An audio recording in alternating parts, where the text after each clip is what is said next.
Okay, so daily trade review. Let's get into this then. Um, okay.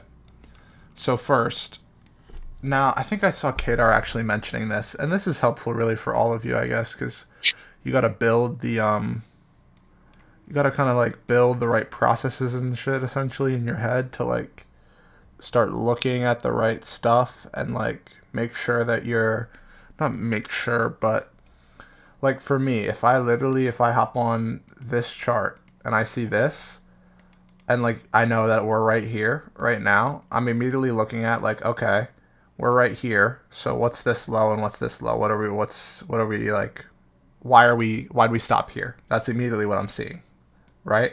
That should be the first thing that you think of. It should be why did we stop here? Why did we stop here? And that's how you start building your narrative. That's how you start building like how you know what you're looking at. So when I say why did we stop here, we have so you can see this. You can see this fair value gap, right, from this low to this high. Like if I drew it Yeah, like yeah, if I drew it like this, right? yeah. Now you can see this wick right here, though we came down into it and already tapped it. So that's why for me, I'm only Mm-hmm. drawing it here because this is the remaining part. Because coming down into this first part, we've already done that. So it's not something significant to note. Does that make sense? Yeah. Like this is the remaining part that's still open. The whole thing is still a fair Right. value gap, but this is the part that's open still, that like still matters. Because this part has already been traded back to. So we don't essentially we concern ourselves with this wick now instead of with this fair value gap. We think about okay, maybe Mm-hmm. we do some stuff in that wick instead of in the fair value gap. So this is the remaining part. So we can see though Friday that's what we came down into. We came down into this remaining part, and we can see we traded below it, but we can see where the bodies closed and opened. They stayed inside of it. They stayed respecting it. Mm-hmm. So when you see this 1 p.m., 2 p.m. Friday, you think, okay, we might get a reversal here. You don't think we're going to reverse. You think we might get a reversal. And then, of course, after you see this, you say, yeah, we reversed. But where do we reverse to? We're still trading inside this gap right here. You see this bearish gap Mm-hmm. that I don't have drawn, but right here. This, Yeah. right? So here, this is Monday. You can see at the bottom, Monday 1 a.m., Monday 12 a.m., right? This is where we're kind of trading up to pre-market last night. Um, and then if we look at what we did as we approached like London session, this is 4 a.m. candle right here, then 5, then 6, then 7, 8, 9 a.m. So we have these yellow boxes. Now I don't know if I think I might have just quickly mentioned and breezed over it for you, but I think I told you about volume imbalances, right? Volume is when there's a difference in the open and close of a candle, right? Yes. You remember that? So that's what these are. These are these new week opening gaps and new day opening gaps that are plotted automatically for me. They're essentially volume imbalances, but in between days. So when you go here and you see where they're plotted from, you can see right here, you can see that Friday at 4 p.m. we closed here, and then on Sunday we opened here. You see that? It's the difference in the Okay, yeah. that's what makes these new week opening gaps, and you can see the same thing here. Friday 4 p.m. candle closed here, the Sunday candle opened here. Mm-hmm. That makes sense. So, and then that's one. Then there's two, and I'm pretty sure. Yeah, there's a third one right here between this Friday and this Sunday. So this 8 a.m. candle, we dug down into all three of these. These are like stacked up essentially. It's like a, and there's some significance to when you have multiple things like at the same spot. It just provides a higher not profitability, higher percentage chance probability, higher probability that it will like actually act as support and like reverse here essentially. So you're coming in at say it's 7 a.m. and you see this, we're right here. I can say this for sure. If we're right here and you don't have any of these candles to the right at 7 a.m., all you see is this candle at 8 a.m. Mm-hmm. technically because this is a 1 hour candle, right? So 7 a.m. If the end of this candle would be 7:59 a.m. and then this candle opens at 8 a.m. So 8 a.m. sharp, if you hopped on your chart and you only saw this candle to the left, what I would be seeing was, okay, we just came up. We came above the 50% level of this gap, but we didn't really push deep into it. We definitely didn't go above it. We came in and then we had these sharp moves down. Sharp move down, sharp move back up to the 50%, and then sharp move out of the gap back down. We inverted this gap if we're looking at that. We closed fully below this gap, right? You can see that? Yeah. We had a fair value gap right here so that's the thing. You got to always be thinking, if we were bullish, if price was going to go higher, what would we do? If price was going to go higher, when we hit this gap, we would go up. We wouldn't go through it, right? That makes sense? Like if we were going to use this as support, we would use it as support. We wouldn't close below it. So when we close below this here, this already would give you some like bearish bias, I would say. But then especially when you see these like levels right down here, you can think, okay, we might come down and tap this. And it's not, and you're not, and that's the thing though, you're not looking for, okay, I'm going to take a trade down here because that's not your model, that's not your setup. But you have to build like the narrative of what's happening and how price is going to form these candles that's going to allow you the opportunity to trade your model. Right? That makes sense? Yeah. Because we're just speculating at the end of the day where price is going to go, right? And you're just trying to get a piece of that move. So you're just trying to be on the right side, and you're trying to see what the chart's showing you, not what you want to see. So it's essentially, what would you want to see if we were bullish? What would you want to see if we were bearish? If we were bullish, I would not want to see us come tap this gap and then go lower. I'd want to see us go through it, like quickly. Right. That's what you'd want to see. So, and then again, you look at all these gaps. You look at this bearish gap, right? We have two in a row. We came into the first one at midnight, basically. And then we went lower. We came into these new weak opening gaps here. And then also, we have this bullish gap here, right? And we can see we disrespected this one. But this bullish gap is the first one. And I will say you always have to look at both gaps, because you can actually see that here. When you have two gaps in a row, technically we have three, because this is a gap up here as well. You can see that. This is another gap up here, but this is like 100 points away still, so we don't really concern ourselves with that right now. But you can see here that we have two bearish gaps in a row, right? You see that? Yeah. Two bearish gaps in a row, and then we have two bullish gaps in a row here as well. You can see that. So you can see how here... So bearish is going down while Bearish would be... bearish is black candles, of course. That's the easiest thing to say. But bearish would be a gap like, okay, if we're saying that we're bearish at 10 a.m. before this candle opens, if we're saying we're bearish, then we're expecting price to go lower. So a bearish gap, we would expect to push price lower. That makes sense? Yeah. And then a bullish gap, we would expect it to push price higher. So a bearish gap can be a bullish gap can be a black candle though. This is where it gets a little complex. Let me see if I can find an example here. Okay, literally right here. Here's an example. So this, you could say, okay, so this is a bearish gap, right? You could say this is a bearish gap. When we came in here, if price was going to go lower, we would continue lower, right? If it was going to go lower, we would continue lower off this gap. You can say that. So when we come and we close above it and we disrespect it, now when we come back into it, we can use this to support price higher. That's how they work. Does that make sense? Yeah. So it's based on where price is to the gap. Because again, especially on the 1 hour chart, you're never buying on an entrance to a gap. Like you can see it. This is a gap right here. You see this, right? This bullish gap. I drew out these lines of the top and the bottom. Like you're never going to just, as soon as we enter here, buy with your stop loss below there. That's not what you're using this for. You're using it to create your bias to understand what we're going to do. And now we can see another example of this right here, actually. This is a really nice one. We have a bullish gap right here, right? You can agree with that? This is a bullish gap. Yep.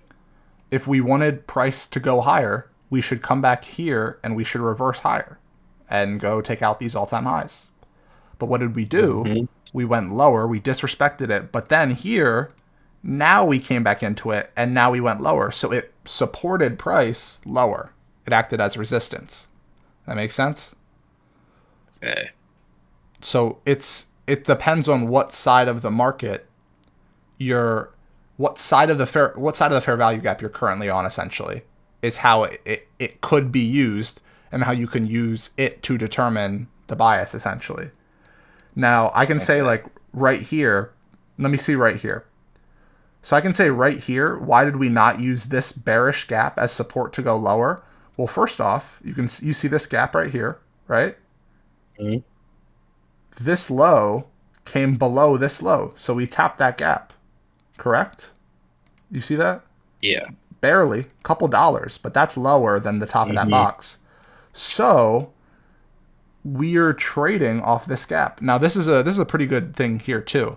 If you are after this candle closes, so 7 a.m., if you have this bearish gap above and you have this bullish gap below, you never take a trade, because all you can take a trade is just in this range, because you don't know what's going to happen. One of these gaps is going to get disrespected, but you don't know which one it's going to be.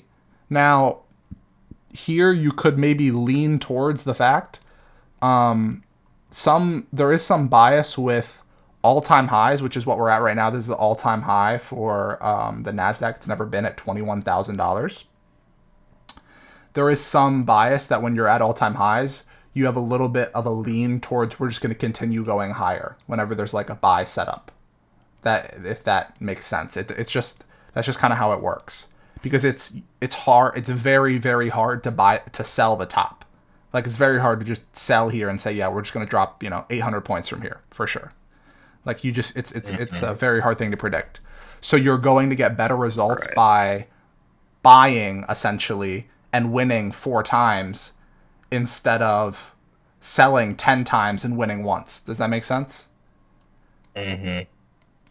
So so here, this one, we're trading off this bullish gap. So that would be why I would assume, when I'm looking at this for narrative, I would assume that's why we disrespected this gap, because we were going to continue higher. And then you can also see that when we close above this gap, we also took out this most recent swing high right here. These highs are higher than this high. Now this gap, why did we not use this to go higher? Well, we have this orange gap, which was a fair value gap on the 1-minute chart from Monday of this week, and this was Wednesday of the week, that we came back into it and we reversed off of it, which is always the crazy precision stuff that you get with this, but that's how you could literally have bought the high of day on Wednesday, and you could have literally sold into Friday. Imagine you just held it for 2 days. You could have sold here, so 21,255, and you could have just held and trailed your stop loss to swing highs, essentially. You just trail your stop loss to like the high here, and then you get these big candles Friday. You trail it like down here, and then you see this reaction, and you see these 2 up close candles. You close here. 25.11. Yeah, that's crazy. Like, it's a 700 point trade, 750 points. So there's 750 points if you wanted to trade across 2 days. Of course, that's not a day trade, that's a swing trade. But why I think we disrespected this bullish fair value gap personally, I will also say, if you notice the pattern here, we close below this gap, right? And then the next high or low we take is this low. We came back up and we tap into the gap, but we don't come back and close above it again. We came back and took this low, and then we continued a lot lower, obviously. But I will say, you can see this low and this low, right? You see how this low isn't lower than this one just by a couple dollars? Yeah. You see how right here we're not even tapping the same level? So this is something we call engineered liquidity. So when you see like a pattern like this is deliberate, in that when you see this form, you can assume that we're going to come back at a later time and hit it. So this is a strong target essentially when you have equal lows like this, especially on the hourly chart. Like this is 1 p.m. on Tuesday and 10 a.m. on Wednesday, almost 24 hours apart. And then we make these equal lows and we come up, we tap this. And so when we tap this and you have this resting below Wednesday afternoon, you're like, okay, yeah, I think we're going to go lower. Now, do we go lower Wednesday afternoon? Yeah, technically. But overnight, we just kind of chop around. And then 5 a.m., 4 a.m., we get the high into this fair value gap. And then maybe 8 a.m., 7 a.m., if you're at your desk and you're seeing everything to the left of this candle, you're saying, oh, we might go lower and hit these. And then what did we do as soon as market opens? 9:30, 10, we came and we hit these and then continued way lower in the afternoon. So that would be like, that's literally how I'm looking at this chart throughout the whole like last week, essentially. That's the last 2 weeks, maybe. No, last week. Yeah. 2 weeks would be here. Friday the 8th was 2 weeks ago. No, that's 10 days ago. The 4th was, so yeah, 2 weeks. The 4th is like down here. So that's the last 2 weeks of price action on the hourly chart, how I'm looking at it to determine my bias going into each day, essentially. But so then, yes, going back to today. So we saw this on Friday, right? We came into this gap that we discussed already, and we reversed and we went higher. And then we came into this bearish one, and we went lower. So again, this is kind of the thing of you're between two gaps, right? So you can trade, but you have to essentially, your take profit and stop loss has to be like this high or this low. Does that make sense? You can't be looking for this high when you have this gap right here that we haven't even touched. That makes sense? Right. Because that's just, you're being way too optimistic. Because you could easily come into this gap, the 50% level, the 25% level, even just enter the gap right here and then drop from there. So like you have to protect yourself and protect your capital. But yeah, when you see this and you see these wicks, 8 a.m., 9 a.m., and we'll look at it on the, we will look at it on the 1 minute chart, right? So right here, what we're seeing, you can see on the left chart, right here, this is the same thing, right? You see that? How the cursor is going over that? Yeah. This low right here is what we're looking at at this long wick. So we can see that this low down here, we came and then we're reversing at 8:25 a.m. So I think we can drop to the 1 minute chart now. But so yeah, you can see how that's how I'm determining my bias, right? So I'm thinking here, okay, we have these new week opening gaps that we're hitting, we're coming down into, we're trading off this. I think we're going to maybe hit this and then go higher. So you would be looking for these highs right here. And again, we mentioned these equal lows, right? How they're a significant target. Mm-hmm. The same thing applies to highs. That's kind of logical conclusion. We have these highs right here. And you may say, well, the candles are right next to each other, but these are hourly candles. So these happened at, when we look on the 1 minute chart, this is the same thing, all right? These two highs these two highs. You see that? Mm-hmm. So these equal highs, they're perfect equal highs too. That's a pretty good signature in price on the 1 minute chart. Perfect equal highs. That is kind of what I was looking at as a target coming off of here. And then, we got a massive 10 a.m. candle that led to that. But so we'll go here now. Target as in like you'll pass Profit target. That's like what I'm looking at price to get to. Right. Okay. Like I'm seeing these equal highs and I'm thinking that after this price action and then what we traded into down here, and then especially though after you drop to a lower time frame chart like the 1 minute and you see like what we do down here, then we'll get into shortly, I'm looking at that as like my final target. Like that's as high. If we went that high and then we reversed and went lower, I would be like satisfied with my reading on price. That's what I'm saying. That makes sense? Okay. Yeah. So 8 a.m. here. We have 8:20 a.m. We see at around 7:47, we made this one little high. We ran just this recent high from 740. and these equal highs from 709 and 710. And then we drop lower, and this line, LOL, is London low. LOH would be London high. ASH, Asia high, London high. You got that? Just remember that, okay? So yeah, we took out London low significantly, right? We didn't just like run this by a wick. We went deep past it. So we went deep past it, but we know that on the hourly chart, we came into those new week opening gaps here. We know we're in a new week opening gap coming from above into it. We could reverse and go back up higher. So then when you see this nice gap right here, you see this gap, and then you see us come, we have one candle to the downside, and we have 1, 2, 3 candles, nice momentum, and we just disrespect it fully. That is the setup that we're looking for, by the way. This is the entry. I'll say that. This is the entry that we're looking to trade based off of. We're looking to enter based on fair value gaps getting disrespected on the 1 minute chart. Sometimes 2, 3, 5 minute charts. Mainly 1 minute chart. Like 80% of the time 1 minute chart. So with that logic, but again, it's like a lot more on top of that for filtering bad trades out. But with that being said, clear gap here, right? You see that bearish gap, and we discussed a bearish gap. If we were going to go lower, we would go lower off of this. We wouldn't disrespect it, right? So the logic we use here is when we disrespect this gap, we enter on the close above the gap, and then we come back down into it one more time, and then we go up here. Right here at this high, we would move our stop to break even, because anytime after this high, I mean, to be fair, how many points is this? This is 526.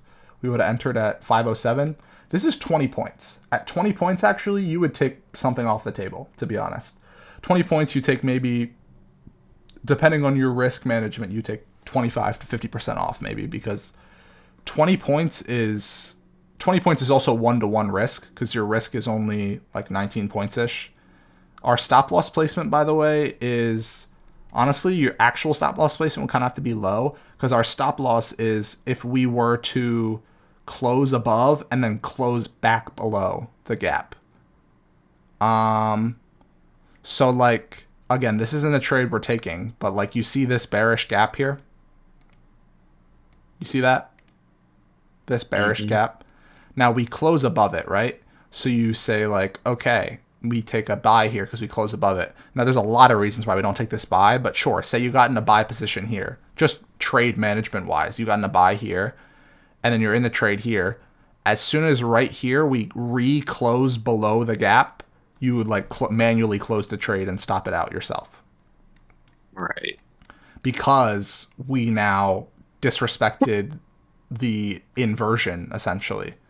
Because here we invert the gap, right? We closed above it. So now instead of expecting price to go lower, we expect price to go higher off of here. So when we close below, you have to reverse the gap again. So we expect the gap to push price lower. So if we don't want to be in a buy trade when we're expecting price to go lower. That makes sense? Right, you want to be in a sell. Yes. And you never just flip to a sell here, because that's not your model, right? So because you need, especially I'll say here too, talking about equal highs, these are relative equal highs. So you'll have exact equal highs like we saw up here at midnight. These are exact equal highs, or maybe it's off by 25 cents. It might be off by 25 cents, but it's really close. Whereas these are more relative, like they're within like, $1 or $2, right? So this is still a very strong target, but it's less strong than exact. So, and I mean, even here though, like look at this right here. These are almost exact as well. Like you see that, how close those highs are. Yeah. So going into this trade here, when we close above, I'm just looking for like a modest, I mean, you have these equal highs here, which to be honest, you actually, I think could have held the trade for that. because you see it's just hard to see red line right here. This is our equal highs that we were just looking at, right? You Yeah, enter. Okay, you would have got stopped out at break even, but because this right as soon as we go above this high, we said we go break even because this high could be enough. Like this gap could push us lower, right? We don't know. We don't know if we're going to go through this gap or stop at it. That makes sense? Mm-hmm. So when we come into this gap, you move your stop to break even just because that's how the probability works out, that moving your stop to break even, if you get stopped out more times, it will go the whole way to your stop loss and disrespect and go lower. Then it will like come back in here again and go higher. Does that make sense? Because you want to trade the probability. You don't want to trade what you think is going to happen, right? Mm-hmm. You're trading like what you know happens based on X previous trades and times you've seen, like the times you've seen the market do the same thing essentially. So this would be the 8 a.m. trade. Right. You would, right here, you would move your stop to break even. So as soon as we hit this high, you move your stop to break even. Stops at break even here. And then honestly, and as I said here, you take off maybe 30%. 30% would leave a lot of risk on the table, but well, there's no risk on the table, by the way, actually, because your stop's at break even, right? So first we'll say that. No risk on the table, but you leave a lot of opportunity on the table for like a TP, essentially. So here you would take some off. I would also take some off here. And then you could even take some off in every single one of these gaps, but you're not going to be really trading enough contracts to do that. So then you just kind of hold your last 20% chunk with your stop loss at break even. You don't trail it anymore. You just leave your last chunk for your final target. So like these highs or this high. And it either gets hit or it comes back and stops you out at break even. And you made profit no matter what, though, because you took these partial profits here and here. Does that make sense? Mm-hmm. Okay. So now, right here, vertically, this is 9:30 open, right? So this is, market is opened in the U.S. New York Stock Exchange is open now. We can see we have this pre-market bearish fair value gap right here that we respect. It looks like to the dollar pretty much. You see that bearish candle to the right and that move up into this gap, how it's like almost the exact same level. You see what I'm talking about? Right here, how this open is about the same as that low. Like it's within 25 cents for sure. So like this is definitely not being disrespected. This is more than likely being respected and being gonna trade lower off of it. So we see that, right? So there's no clear fair value gaps here though either, right? You see that how it's just all like wicks. Like this is the only fair value gap we have on 9:30. But everything else, you see how it's just like wicks, right? We're not. This is the first fair value gap we make. Everything else is the ones being really just basically straight wick right there. yes, yeah. This is legit. Yeah. I'm pretty sure that I mean, we can look top left. Open right here. You can see the open, high, low, and close. So where's that candle? If we go right here, you can see the open was 25.35.25, and the close was 25.35.25. So it's literally the candle open and close was the same. So yeah, it is just a wick candle. But yes, so you can see, and I will say when you have price action like this, like from 9:31 to 9:41, this isn't giving you any opportunities to trade, so you don't want to force it. That makes sense. Like when price is not giving you a fair value gap on the 1 minute time frame, sometimes on the higher time frames, 15, 5 minute. Sometimes we'll leave more fair value gaps completely untouched or make less. But on the 1 minute, you typically get a lot of fair value gaps. Like if we look to the right here, after all of this no fair value gaps, we have a lot of fair value gaps, right? Like you can see all of these here. Like there's just a ton, and a lot, and more of them are not even it's not even coming back into them than more of them are being left unfilled, right? You see that? Than being traded back to. Well, okay. So we have this price action on open, and we see this. We come back up. Okay, we go lower. Okay, and then we come here. And now we're going to go back to the hourly chart. We have this 9 a.m. candle, this 9 a.m. low is just another return. And you can see here on this yellow line is a new week opening gap. It's just like a very small one. So you see, it's actually not going to show. You see, oh my God, dude. It's the whole way to the right of my chart. So we're going to have to, this is the new week opening gap from 11/18. So this is this week's new opening gap. We can see it's right here. Okay. So this is from last Friday to yesterday, Sunday. That's the difference in price. So you can see it's only like legit. It's like 50 cents, I think, 25 cents maybe. So smaller than average, that's for sure. But we can see here how we did come and we wicked it, right? We just wicked past it. And then we continue just like, this is just, what's the word for it? It's kind of consolidation. It's just chop, typically, is what we'll call it. It's just chopping around, right? It's not doing anything. Like, this is doing something. This is moving to the upside. There's like, yeah. It's barcode price action. That's what a lot of people call it as well. It's just up candle, down candle, up candle, down candle, right? It's not doing anything.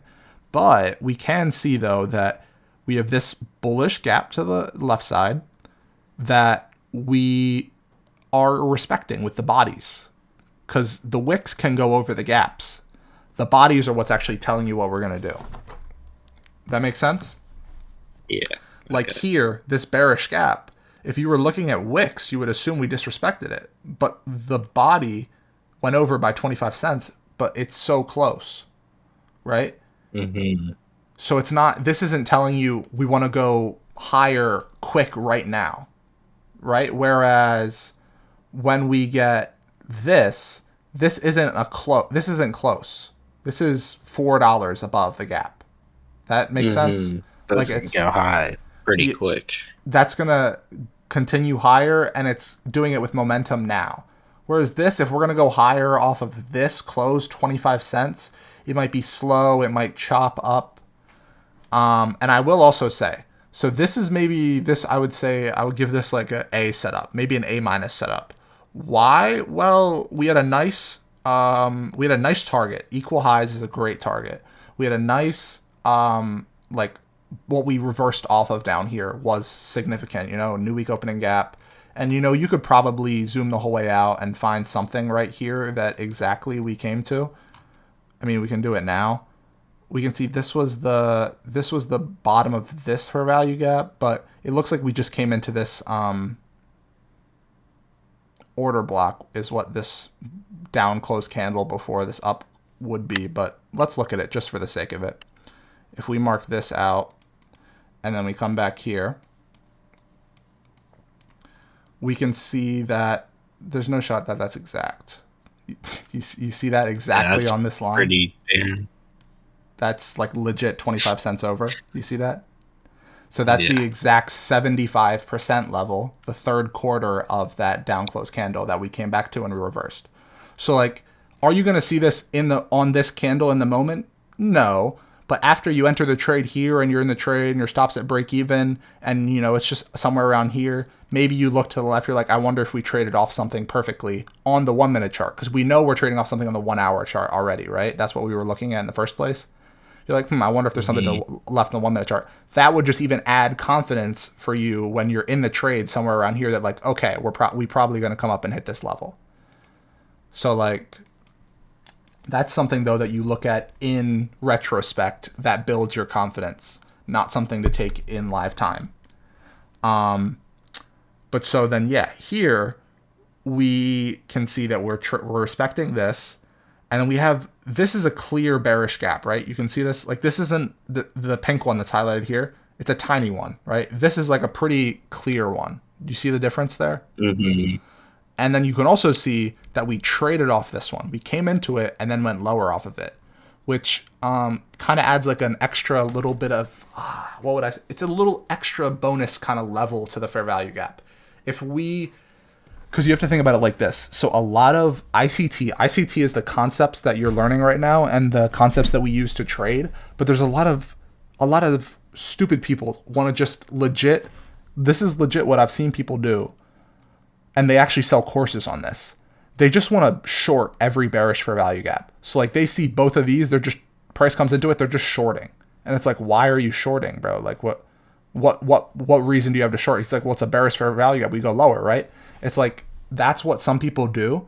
So when you think about it like this, right? Think about like a very if you're very simple, you're just looking at the chart and you're just looking to trade what you see.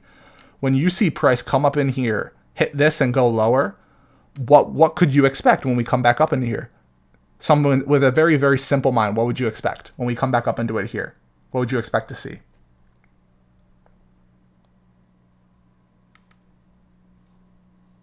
That it would increase. That it would go up or go down? We're not saying what we think. We're saying what do you think the average person would think based off of what we did right here? What do you think the average person would think here when we come back up into it? That would go down. Exactly. That's what this exact model is trading based on. We're trading based on the fact that right here, a lot of people are trying to short just because we came in here and went, yes, because that's how simply people try to like to trade. And those are the people that say like, no, you can't make money trading. It's like all random, right? Because of course they would say it's random. If here we came in and then this time we came in and we went through, like it's random, right? You would look at it as random. So that logic, this is the obvious gap, and we came in, we already traded off of it. Now when we come, we trade above this and close above the gap. You would enter there, and what were we looking for here? The target was these equal highs from Asia,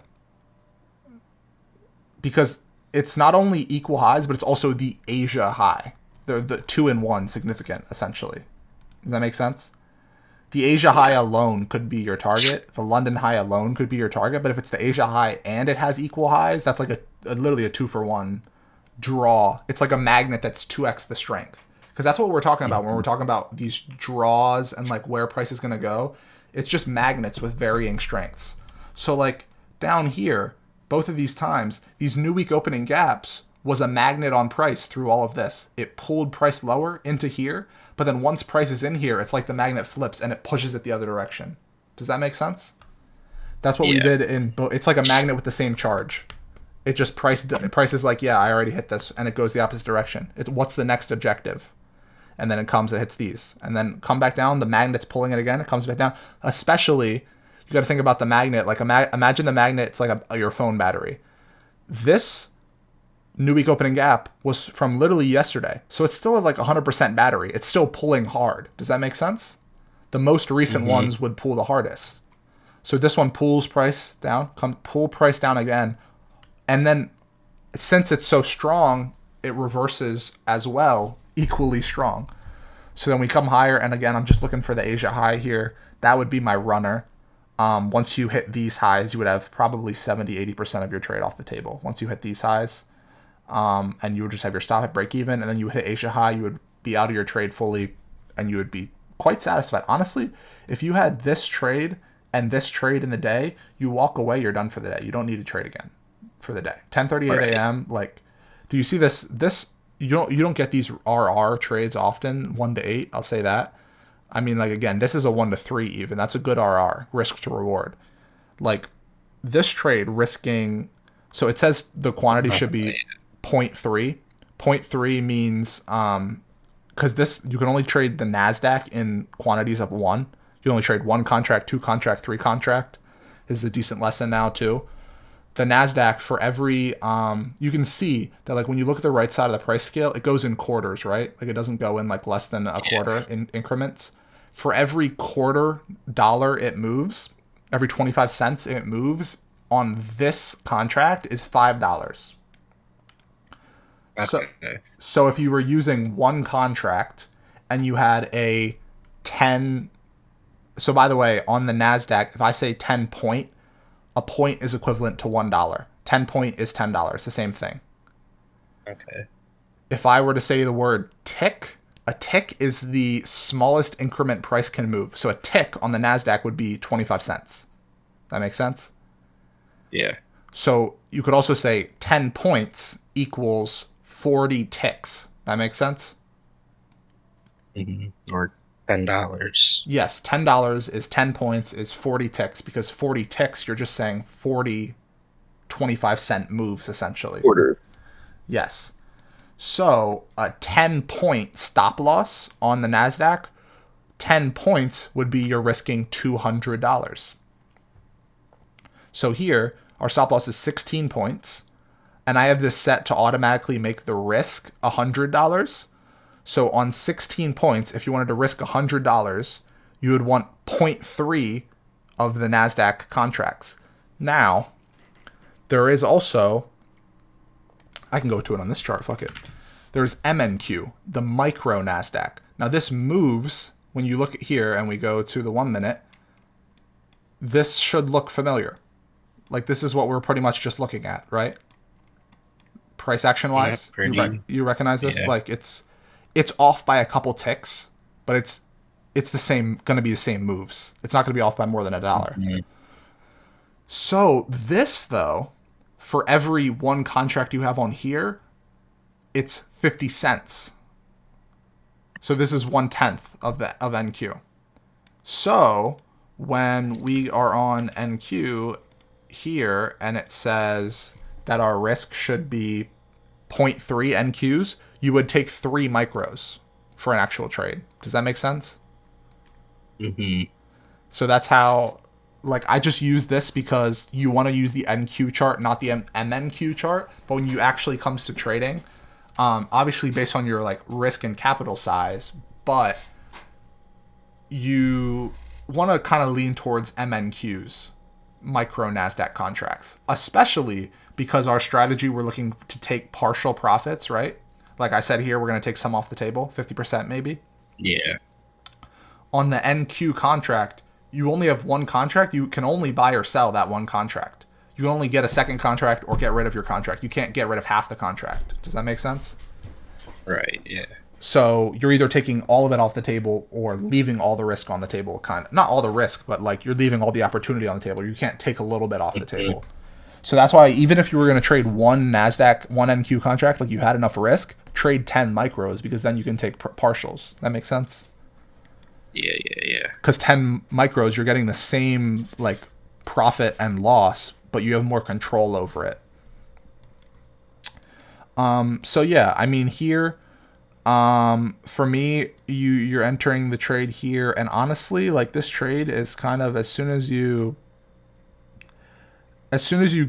close above this, and then I mean you're not getting stopped out there. What is this line? Oh, this line is that box. Okay. I was gonna say I don't remember that wick being that long, but once this high for me, this high would be where you would move your stop to break even. So you hit this high, you move your stop to break even, and then honestly, you could take some off the table here when we close above this, because this is another kind of buzzword keyword to know. This would maybe just a key signature.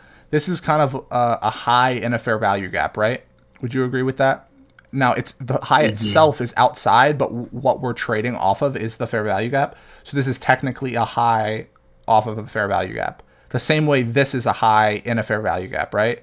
Same way this is a high in a fair value gap. The same way that like these are kind of lows in a fair value gap. This is a high in a fair value gap. So this is kind of a signature in price that on a reversal, the signature is technically down here. But when we close above this high in the fair value gap, you can expect price to go higher. So you could take some off here, but honestly, when you close above that as well as after closing above this, I would have just taken my first partial like here, probably at like these equal highs that we marked out here.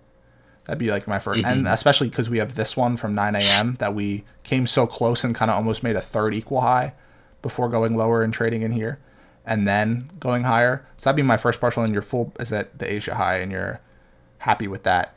Now, we talked about on the 1 hour, right? We have those two bearish gaps. You remember those two bearish gaps? 1, 2. You can see this is a 10 a.m. candle. 10 a.m. candle, we didn't come in and touch it. So this is the gap that we're looking at, this blue box, when we go back into the 1 minute. That's what this is, right? The upper one. Okay. Let me get rid of this lower one because it's just making everything blue, which I think we know that we were like disrespected that one. Yeah, there we go. Got a little bit of vision back. So right here, this is the bottom of that bearish gap on the 1 hour, right? 26,970. Mm-hmm. And we can see we just like 1036, we come up, we don't touch it, we come close to it, we kind of chop around. This is just chop. This isn't like clear, clean price action. And we can see, you can see the difference between this move up, right? How many fair value gaps we have, right? There's probably 10 plus, right? You would agree with that? Maybe 15 plus fair value gaps in here. Oh, yeah, looks like it. Something like that, right? Especially if you're considering all of this. Whereas here, when you're looking at like clear fair value gaps, there's not many. You would agree with that, right? Like, we're not making clear moves. Like, this is one, and this would be one. And maybe that's one, and then that's one. But it's like, we're literally making a fair value gap and then instantly just like disrespecting it. And then like, so like it's not clean, consistent price it's not kind of like concise, almost price action like this move is and that move is. But then also we're looking at, we have these huge boxes, right? These boxes. And this isn't something that the bull who I learned this from uses, but this is something that I've been using for a decent amount of time now, and it's very consistent, and it's very consistent for getting the really good moves and the good reversals from what I've found. So this is the 11:30 to 10 a.m. price range, essentially, is what this big box is, right? You see that? That's the 90-minute time cycle of that time. And then in these little boxes are the 30-minute time cycles. So 30 minutes, yeah. So when this closes and opens at 11:30, the last one closes, the next one opens, the first thing we do is we come above this high. You see that, right? We come above this previous high once, twice, and then we drop from there. So this trade I was looking at only because we swept this high. And we're still just trading off the bottom of this bearish gap. So I expect that maybe we could go lower, right? I'm not looking for buys deeper into the gap. I'm looking for maybe a sell off of it. So I saw this gap, and I was like, I like that gap. It's a decent gap. When you have a trade kind of like this, there's no good, like, this is a fair value gap here. Like, maybe you take this, but again, this is like a B minus C setup for me, maybe. Like, it worked because you kind of also had equal lows here. You see these? We have kind of equal lows. But this one would be one I'd have like a ton of confidence in. And we disrespect this gap though with decent momentum. I mean, it's in one huge down close candle, and then we sped up quickly within, you know, whatever that is, 4 minutes, and we would have hit your target there. So this is a decent one, but this one isn't one where, like, sometimes there's a difference in trades between, like, obviously there's always going to be a difference in trade quality, but the difference in trade quality can sometimes lead you to take your trades on a live account, like actually with like in order to try to like actually make real money, or you take it on like an eval account just to try to like pass a challenge to get another like actual live account. That makes sense? There's a difference in quality between those two types of trades you would take. This would be more of an eval trade, I'd say. Now this is kind of nice. So when you look at this again, you have to remember time. Once you hit noon, you don't want to really take trades between 12 and 1, I'd say. Once you get to like 12:50, you can start considering it. Because this is literally the exact hour that the Nasdaq, the actual stock market itself, is on lunch break. So yeah, it's not. You go take a lunch, or for me, I go to the gym. So like I'm out of here at this time. So even though like we swept this previous 30-minute, you're not really looking for like a buy, because a buy up to what? It's kind of, now this is, again though, we did kind of engineer liquidity here. Now this form of liquidity is, I mean, these are equal highs. You can see that, right? Those would be equal highs. Pretty much perfect. But also this is LRLR, which is we're forming a low resistance liquidity run, which is actually what we did here technically. So this trade, maybe B minus. You see how like we're kind of respecting this trend line, right? We're not taking out any previous low. We're just keep going higher and taking out the highs. You see that, right? We don't take out any lows. We just keep going higher until we take out this low, and then we take out all of them. You see that? Like, Yeah. once we take out this low and disrespect this, we took out every single one of these along the way. So you can use that same logic the opposite direction. So here, we're just going lower and we're taking out these lows without taking out any high. We didn't even come up and touch this fair value gap. We came up close and didn't even touch it. So we just keep making these highs, and this is just like literally we're engineering liquidity to then go take eventually.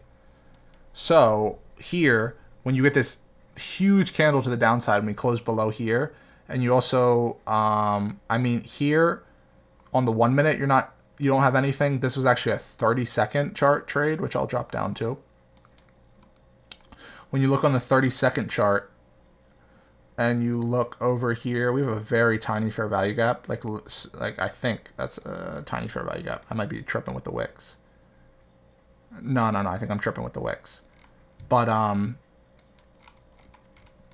I will also say that, let's drop back to the 1.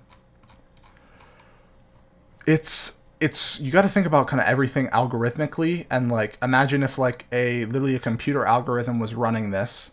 Where would the computer algorithm want to go before it like went higher? So when we come the whole way up here, and where would we like go back down to? We'd probably come back down to 50% level. 50% level is right here. So we came quite close to that. Pretty close. Yeah. Yeah. So it's basically a 50% retracement. And then, this is not like this is a decent trade, maybe A- or something, but it's not like a huge RR trade like the other ones kind of were. But so, yeah, I was just looking at on the 30-second chart, then I think entering on like on the disrespecting this gap right here, and you move your stop probably here to break even, and you maybe take some off here, which would have got hit like right there or right here.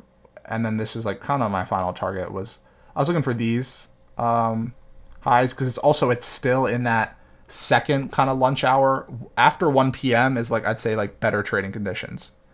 Between 11 and 1 isn't really the best for you to be on the charts, for sure. So like, yeah, that's just like a break even trade where you take a little bit of profit off the table and then actually get stopped at break even. The other ones, you have your stop at break even, but they all would have hit TP. Technically, yeah, they all would have hit TP unless you were looking for some crazy shit at this 8 a.m. trade. You also have to keep in your mind these 8 a.m. like this 8 a.m. trade, it's pre-market, right? So you're looking for a smaller trade because New York market's not open yet. So you can see the difference in these candles, right? You can just like look at it, how small these candles are versus how like large these are. You see that difference? Mm-hmm. Like pre-market, it's smaller moves. Like this is like a 70 point trade, whereas this is 130. You see the difference there? So yeah, that would have been, this was the fourth trade. So now fifth trade, and then we have a sixth trade, and I think we should be done after that. Again, you can see here, right? We are taking out lows without taking out these highs. You see that? Mm-hmm. So when we have that and we get this significant drop and we take out this low from 1245, and also we're at 145. 1245, I kind of like this reversal as well, is you got to remember that 15 minutes before the end of the hour and 15 after, those are significant times, right? Especially the 45, 46, 47. And I would say the 57, 58, 59, 01, 02. Those times specifically for me, you have a lot of reversals. Like literally we can see right here, right? 1248. Nice reversal back up. Not right here. 109. Mm-hmm. It is in that 15-minute window, 109. But right here, 147. Right here, 159 exact, basically. So, like, you can see that you always got to keep in mind sometimes you add time is a thing that can add confidence to a trade, even if a trade can be the exact same, like, it could look the exact same. But this trade at where we made the high at 11:44, and we know that, okay, it's a minute away, but a lot of the time we reverse at 11:45, around that time. Are we going to go here and then just like drop lower by one candle, and then at 11:45 we're going to reverse and go 100 points higher? We could, but probably not. So you can kind of even add time to this, and from a C trade, maybe now it's a B minus trade, right? That makes sense. That's like Okay. that's this Yeah. trade and this trade. Like this trade, we're not reversing off the best thing, so it's never going to be an A plus trade, but it could be an A minus trade because it's a 1245 reversal. That makes sense. Mm-hmm. Like, whereas down here is an A plus trade because we're trading off this fair value gap and it's at 9:50 10 a.m. exactly, right? When we finally come out of it and start going Yeah. higher. That's what makes that an A plus trade. And like this, it's 822, so it's not really anything super special. But it's like such a significant drop down with such good targets that you still take it. It's a B plus, A minus maybe. And then here, yeah, here's really like time wise, but this was a really nice one. So this one, I mean, we engineered this trend line liquidity, right? Then we took out the low, significant low with this significant gap here. That significant gap here, you can't take it here because this is such a close close, right? You can agree with that. And then Mm-hmm. even here you could take it technically. You technically could have taken this the whole way up here, and your stop though would have had to been you would have had to have a huge stop. So this trade, I'm gonna move this to the left. If you would have taken it the whole way up here, because this is to me probably still a valid setup. You're trading off this for Like where value. you enter. Yeah, yeah. It could have still been, but your stop loss would have had to been like this to go for like those same Right. highs. So it's just not as good as the RR. So how did I take this trade down here? Would have been are we on the 30-second chart right now? We are on the 30-second chart. We are. Yes. So that's how I took this trade because we had this also. You would agree this is a clear gap right here, right? You see this clear gap, Yeah. and then we inverted it right here on this candle. So that's where I took it right there. And then instead of entering the whole way up here, by the time you get to here, you're already like break even. That makes sense. By the time you get to here, you're break even. So by the time you would have entered Mm-hmm. the whole way up here, you're already in profit by literally like 30 points. And I mean, Mm-hmm. yeah, your full target is up here, but like when you see some shit like this at exactly 2 o'clock, you close most of your position. It more like especially after like just I mean you're making like this equal high kind of. So like sometimes the old me would have said like, oh, that gives me more confidence that the level's gonna hit. But now knowing how significant the time is, like if this was at instead of 159, let's say this was at 130, 140 even.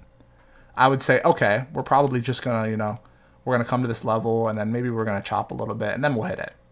Maybe we'll hit it at 2. But since this is at 2 exactly, it's not a good sign Mm-hmm. to be in a buy. That's how I kind of had where my head was at during that trade. And now here again, you're on 6 trades for the day here. Like you might have an addiction. You gotta step away. To be honest, if you're at this That's already point, crazy. Yeah. you gotta step away from the charts. But again, here we literally had the same setup up here, right? Remember, we're coming above the previous 90-minute cycle, previous 30-minute cycle. We're coming above, and then we're inverting a gap, right? So here, what I was seeing was, and this we can hop back on the one. Here, what I was seeing was we came below previous cycle, and continued up. But where was our most recent bearish gap that we could violate? It was this one. And also, Mm-hmm. do you see what signature we have in there? I want to see if you can see it. Do you see what else adds a little bit of confidence to the trade once we close above this? What else are we disrespecting there? I'm assuming it's that one black box there. Yeah. This. Well, okay, so Mm-hmm. yeah, we're disrespecting this. Of course, that's why we're taking the trade. The signature that I'm mentioning is right here. This is a fair value gap that we traded That's off what I'm of. talking about. Yeah, we traded off of it and went lower and took out these previous lows, right? So it's even more significant because Mm-hmm. now people are expecting to sell when we come back up here. So it adds that extra level of the confidence that when we invert this, okay, I'm looking for a push upwards. Now again, you look at time, it's 2:30, nothing crazy significant. also so many trades in the day, but the key word is it's so many trades in the day, but look at how much range we have in the day, how much we've already moved, right? We've already moved 200 something points. Yeah. So it's a lot of movement. So with that being said, you maybe protect your risk a little bit more. So like here, I was literally just looking for an entry to this fair value gap for like first TP, and stop to break even would be like this high probably for me. Stop to break even at this high. So here you're at break even, and then right here you take some off the table. And then I mean, yeah, you're really looking for like this high, but it never gets hit. So then you just kind of hold and get stopped out here at 350. And you also would have to have closed anyway before market close, because you don't hold trades over. The way we trade, we're trading with like prop firms, right? We're not trading with our own money. And like 99% of them have rules of holding trades. You're not allowed to hold trades over like the market closes at 5 technically, but 4:15 the New York market closes, and then the market doesn't open again until 6 p.m. There'll be that 1 hour gap. So that 1 hour gap, you're not allowed to hold trades over that gap with like 99% of prop firms. So that's why you would just close anyway. But again, I don't like trading the last hour either. So even here, once we hit like 3 p.m. and we still hadn't hit this level, I probably would I just close. It's not a high confidence play for me. But yeah, I think there's a lot of value probably in what I just gave you, and I'm glad I recorded it, because doing that twice would have been rough. Doing that twice would have been rough. You have any other questions here? Oh, I'm sweating my balls off, no cap, in this room. Damn. It's like that with the red line right there. Right where? Slant. Right here? Above your cursor. Yeah, that. Yes. You're talking how like the high and low of the wicks. So yeah, we're looking at how right here we took out these two equal highs, right? Correct. This first high of this sequence. We took out those highs. Mm-hmm. Then we came down, we took out this low, right? You see that? Mm-hmm. We took out this low right here with this low, right? Then we came up. We didn't take out a high though. Like maybe we're respecting this bearish fair value gap perfectly, but we didn't take out the high. We're just taking it out, going above it. Like we took out these equal highs when we went above it, because they're no longer highs now. Okay. They're no longer highs now, right? Because this is the high. That makes sense? Right. I see now. Yeah. So like here, we're just we're printing lower highs. We're just making more highs essentially. We're not taking any of these out. So then you're creating this essentially like the thought process here on why we think this is going to break is because you imagine that again, if you're just talking about a simple-minded trader, you imagine a simple-minded trader has something like this drawn, right? And they're taking a short here, right? Because they think it's going to do it again. Whereas we're looking for it to come and take out all of these and just essentially hit all their stop losses. That's the theory there. Okay. So yeah, that's that trend line liquidity. Trend line liquidity is a pretty good target. I mean, again, you had it twice here in one day, basically. And like here, your full target got hit. Here it didn't, but that happens. That's why right. Like a lot of people say, they say stupid shit like you should be holding for your full TP like all the time because you're messing up your statistics on like the trades and stuff, and like you should keep your stop loss. Like there's some traders who trade ICT concepts who are profitable, who price could be the whole way up here already taking out these highs, and their stop loss will still be in like drawdown. Their stop loss will still be down here. And it's everybody got a strategy, but like your win rate's going to be so much lower and you're going to be losing a lot, right? Because yeah, you imagine when you're up here, you're not like losing just the $100 you risked here. You're now losing the $300 you were in profit as well. So you're going to go from your account being up 400 to down 100. But the number that you saw that your account was at 52,400. Now your account's at 50,000, 1,900. So it's a bigger loss mentally as well when you lose so much that's already been on the table without taking anything off. Mm-hmm. And this Okay. strategy specifically, especially with the break even stop loss movement being so rule based and so like consistent, like, okay, we hit this fair value gap right here, move our stop to break even. The win rate is so much higher because the trades that would have been losers a lot of the time are just going to come back and hit your break even stop. So if you removed all your break evens, your win rate is still going to be like 60, 70%, but your winners are going to be bigger than your losers as well. But then when you look at your win rate Mm-hmm. with the break evens, your win rate's now going to be like 88, 85%, something very nice and high. Like, so Right. that's why I really like the strategy, because the break even stops helps so much more than like you'll ever know. Because if this is the only strategy you ever trade, you'll never know like the break even stops prevent so many losses. Because like some people in trading, some people can, a lot of trading is about being a good loser, good at losing trades. That's because like there's so many factors mentally, psychologically that come in when you lose. Like if your rule book was I'm going to take 2 trades a day, if you took this 8 a.m. trade and this 9 a.m. trade, then you should walk away, no matter what they were.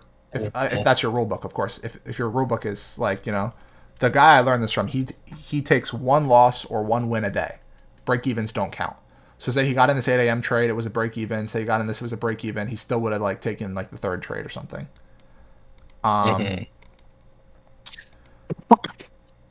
but well, whatever your rule book is, that's literally where like probably a lot of people, I'd say 99% of people fail, is like, well, the 99% of the people that make it past actually figuring out a trading strategy that works like for them and works, period. Because like there are people, there's some like basic, when I say the simple minded people, like people trade trend lines, right? And that's what we're looking for, why we're looking for a short here, because we're expecting people to buy on this trend line. But like there's two sides to the coin. Some people will sell on the break of this trend line, and sometimes it's going to work and they're going to make money here, right? Mm-hmm. But the problem is, how do you know when it's going to break, and how do you know when it's just going to bounce, right? Like that makes sense. Yeah. Like It's that's just like a risk reward. with this strategy specifically with the trend line breaks. Like how many times is it just going to respect it though, and then continue higher and stop you out, versus it's actually going to break and go lower and you're going to make money? Like you would be losing a lot, right? And I just can't Mm-hmm. trade stuff like this because like if you're trading a trend line break, especially after learning like ICT, you know that price isn't like respecting the trend line. Like it might be doing this on purpose, making lower lows, but like it's going lower here based on these lows to take out, based on these highs, sorry, to take out this low to then come back and take out these later. It's not just like, it's not air quotes bouncing off this trend line, right? Like that's kind of why I can't just Mm-hmm. trade on like basic indicators, because indicators are always going to be delayed. Like say here I was using my bias to say, okay, we went above this previous 90-minute, I expect this to go lower. The indicator is telling me to sell like somewhere down here. It's just telling me to sell because we've gone down 30 points in the last 3 minutes, right? There's no like other logic than that to it, pretty much. That's all it can see. Yeah. So like that's kind of that's a bit of the hard part for me. Mm-hmm. But yeah, I think especially for the